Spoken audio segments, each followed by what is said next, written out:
Hi everyone, in the last video we were focusing on economic growth, so we were looking at the difference between actual and potential economic growth. We then start to think about what causes both actual and potential economic growth. Now in this video what we're going to focus on are the impacts or the effects of economic growth. Now we're going to be thinking about the effects on households. Remember, households are a key economic agent. These are the consumers and workers across the economy. We're then going to think about businesses. Remember, they're a really important economic agent that produce the output and do things in exchange for profit. And then we're going to be thinking about the impacts on the government and the economy in general, and then start to think about whether or not economic growth is good or bad for living standards.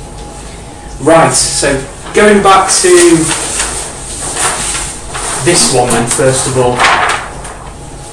Now let's think about the impact of economic growth on households first of all. What I'm looking at here is lots and lots of key positives for households.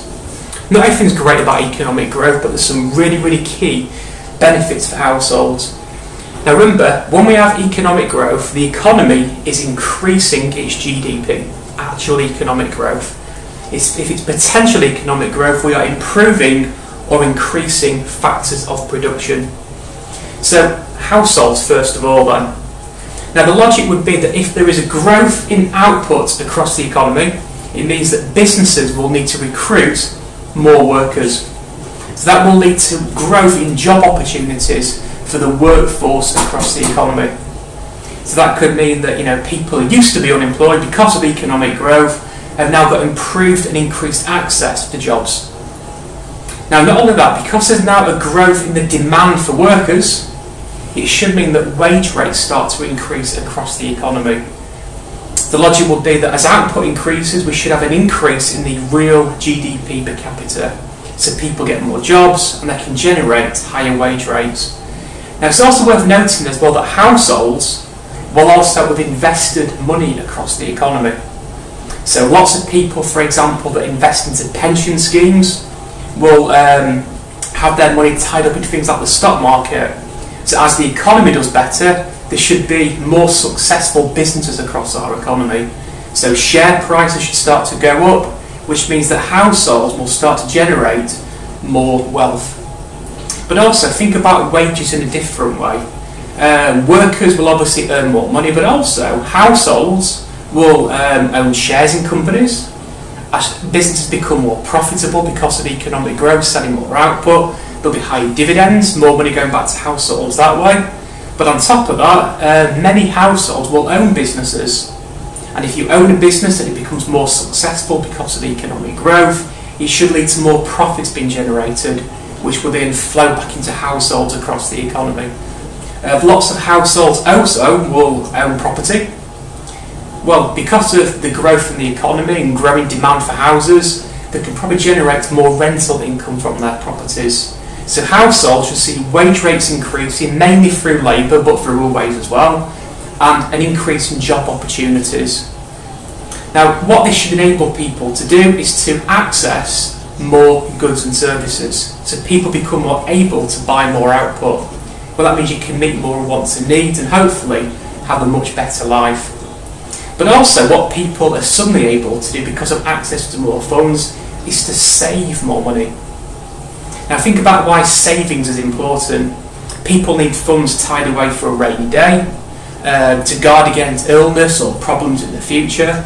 Well, if you're now earning more and got jobs, then your ability to save will hopefully start to increase. So people can start to tuck away more money for savings. It could be more funds available to invest into pension schemes. Well, that could allow people to retire earlier, have more leisure time with their friends and family when they get older. Another key thing to focus on though is wealth. Remember, wealth is the value of assets that you own. I've already mentioned that when the economy grows, people who own shares in companies might see their shares go up. Well, that's more wealth. Again, that could mean you've got more savings, an increased ability to retire earlier, have more leisure time, or just pass on more wealth to your kids. So inheritance, that type of thing. But most people, their main asset they own is their home, their property. So as the economy starts to perform better and people start to earn more and spend more, there'll be a growing demand for houses, and that would lead to a growth in property prices. So people start to have more money tied up in their property. Another way of thinking about it simply is, as economies start to perform better and firms start to become more profitable, firms start to produce more output. Well, that raises real GDP per capita, but also because profits are up, firms start to invest more into better products, and that should lead to consumers being able to access a bigger choice of products, but also a bigger range of quality of products as well. And again, that should lead to a big explosion in the quality of living standards across the economy.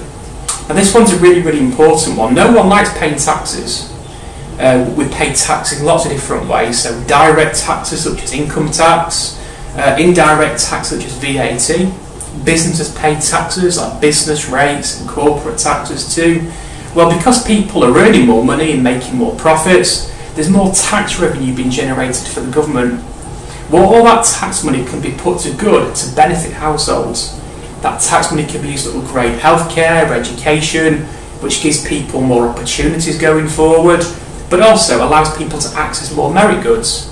And again, that should improve people's living standards. Another way of thinking about that one, simply for the government, is if more people are working and earning money, there's less need for benefits to be paid out to people.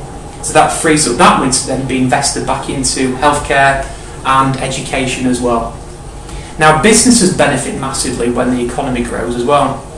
Because when we've got economic growth, we've got more jobs and more incomes and more spending taking place, it means that firms can suddenly have a bigger pool of potential customers. So holiday companies, electronics companies, car companies, for example, will see a growth in demand for their products. And that suddenly allows that business to grow, access more customers, become more profitable because that increase in revenue they might get as well. So huge benefits for firms. Now, if firms do start to become more profitable, then they've got more funds available, not just to give profits or to pay dividends, but also to invest back into their business. That could lead to them being able to improve their product range or quality. It could be Apple, for example, trying to develop their next iPhone, and again, that helps the business grow. Now, another reason why it's important for businesses that we've got economic growth is they also need to be able to save for a rainy day. So when you've got economic growth and profits are up, businesses can put more money back into savings. That means if economies do start struggling in the future and demand starts to fall, it means businesses can start to save for problems in the future, and that will hopefully stop them going bankrupt in the future. Right, so we've thought about the impact on households and firms. Let's now think a little bit more general. Now, if you're the government, there's some huge benefits of economic growth. So think about it first of all. If you're the government, we've already mentioned this one, there's less benefits that need to be paid out to people. You're generating more tax revenue. Well, this could help the government start to reduce national debt levels across the economy. Reducing national debt is really, really important for our government. Well, if they've got to spend less, they can get more tax money coming in, then hopefully it will mean they start to pay down national debt. Now, for the economy overall, because you've got more confidence and more incomes, you've got more consumption and more investment taking place. That could lead to even more economic growth in the future. And as these things start to increase, we should hopefully see living standards start to increase as people become more able to meet their wants and needs. We've got to factor in though that there are some big problems of economic growth. If we've got a huge increase in aggregate demand, it could mean across the economy unemployment is very, very low. It could mean that resources start to become really, really scarce. That scarcity will start to bid up price levels across the economy. So inflation might start to increase. Now, what you might find is that because you've got that growth in inflation, it could mean that certain people, poorer people for example, who might not experience huge pay rises, might start to see their real income start to fall. So if their wage rates don't keep track with the growth in price levels, some people become poorer. Now also, when you've got high inflation, you will generally see the competitive competitiveness of your country's exports start to fall. So if our price levels are shooting up at 5 or 6% per year because of economic growth, it means increasingly people won't want to buy our output. Well, that could lead to a growth in our economy's trade deficit. Remember, a trade deficit is where the value of exports are less than the value of imports. Well, lower exports could mean that problem gets worse. Now, on top of that, British people have got a high marginal propensity to import, which means a huge chunk of additional incomes will be used to buy foreign goods and services. So as people earn more, British people might start to buy more imports. And this doesn't just have to be British people booking more foreign holidays or buying more foreign TVs or foreign cars. It could be the fact that they're buying more from UK firms that rely on a global supply chain. So for example, if you buy a car made in Britain because you've got more money, which is great for economic growth, lots of the engine components will have been imported from places like Germany and Japan. Well, that will mean that we're importing more as well. So a growth in the economy could lead to falling exports due to high inflation, but also more imports coming in due to people starting to wanting to buy more foreign goods and services. Now also you could argue that when the economy is growing, British firms don't need to export as much. They can satisfy their lust for profits by selling to UK consumers. So it could reduce the attractiveness of exporting for UK firms, and again that could lower exports as well. Now we're going to think about the impact on the environment. If we're producing more output, we've got more cars on the roads, more lorries on the roads, that's more congestion, more pollution. If you're producing more output in factories, you've got more factories churning out pollution as well. Well, that could lead to a reduction in living standards, those environmental problems. Now we also have to accept as well that when economies grow, we start to potentially see inequality increase. This is the gap between rich and poor people within an economy. And there's a really, really good key term to think about with this. Something we call the trickle-down effect. Now when economies grow, you tend to find the richer people start to see their incomes increasing the most.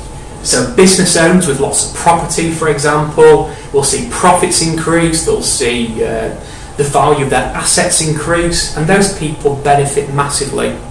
But the logic will then be that when those people become wealthier, they'll spend more money in the economy, they'll invest more as well, and that will create more job opportunities for poorer people in society.